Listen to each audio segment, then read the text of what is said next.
সকাল সকাল মাছ নিয়ে হাজির হয়েছি বন্ধুরা। কিছুটা এই যে বাটা মাছ, একেবারে টাটকা আমাদের এখানকার নদীর মাছ, আর আছে রুই মাছ। এই যে রুই মাছ কাটা হয়েছে, পেটিটা আমি বারণ করেছিলাম কাটতে, দিয়েছে, আমি নিজের হাতে কেটে নেব।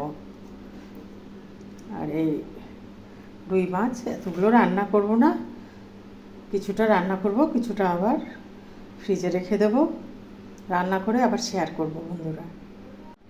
আমি মাছের মশলা সব রেডি করে ধুয়ে রেখেছি, পেঁয়াজ, রসুন, কাঁচা লঙ্কা। তার সাথে একটা ছাঁকনির মধ্যে আমি একটু কাঁচা ধনে, জিরে, গোলমরিচ আর সাদা সর্ষে, লাল সর্ষে দুটোই ধুয়ে রেখেছি। এটা আমি মিক্সচার গ্রাইন্ডারে দিয়ে দিই। তার সাথে আমি পেঁয়াজ, কাঁচা লঙ্কা আর রসুন এটা এর মধ্যে দিয়ে দিলাম। এই যে মাছের মশলা বাটা হয়ে গেছে। তার সাথে একটা টমেটো কেটে রেখেছি মাছে দেওয়ার জন্য। কিছুটা মাছ আমি মশলাগুলো দিয়ে আর ভালোভাবে মেখে নিলাম। দিয়েছি দুটো কাঁচা লঙ্কা চেরা আর এই টমেটো আর কাঁচা সর্ষের তেল। খুব সুন্দরভাবে মাছটা আমি মেখে নিয়েছি। এরপরে আমি সামান্য জল দিয়ে খুব হালকা আঁচে বসিয়ে রেখে দেব।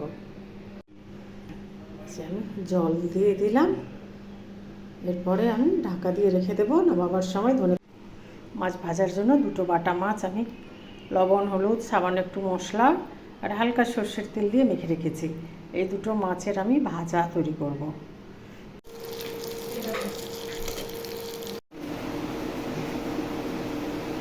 পুরো মশলা দিয়ে মাছ ভাজাটা রেডি করে ফেললাম।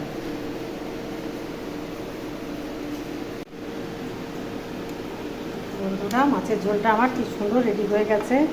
একেবারে টাটকা তাজা কাঁচা মাছের ঝোল, আজকের লাঞ্চ রেসিপি। সামান্য একটু ওল সেদ্ধ করে রেখেছি, ওলটা আমি মিক্সচার গ্রাইন্ডারে একটু রসুন, লবণ আর কাঁচা লঙ্কা দিয়ে গ্রাইন্ড করে নেব। ওলের চাটনি তৈরি করে ফেললাম। এটা খাওয়ার সময় লেবুর রস দিয়ে ভালোভাবে মেখে নিয়ে ভাতের সাথে খাবো বন্ধুরা। ঢেঁড়সের সবজি বসিয়েছি, টমেটো দিয়ে সব একবারে মেখে চুকে বসিয়ে দিয়েছি। দারুণ মুখরোচক রান্না, আপনারাও এইভাবে তৈরি করে খাবেন বন্ধুরা। আমি অনেকবার আমার ইউটিউব চ্যানেলে দেখিয়েছি এই রান্না। ঢেঁড়সের সবজিও হয়ে এসছে, আর একটু সামান্য জলটা শুকিয়ে এলে নামিয়ে নেব। এটাও খুব মুখরোচক সুন্দর রান্না বন্ধুরা। শুভ দুপুর।